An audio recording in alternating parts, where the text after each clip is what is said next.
The new coronavirus can spread through respiratory droplets, which are liquids that may come out when we cough or sneeze. For this reason, it's very important to avoid close contact with anyone who has fever and cough or other respiratory symptoms.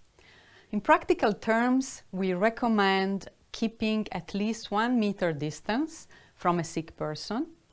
Also, you should avoid shaking hands, hugging, or kissing people with these symptoms.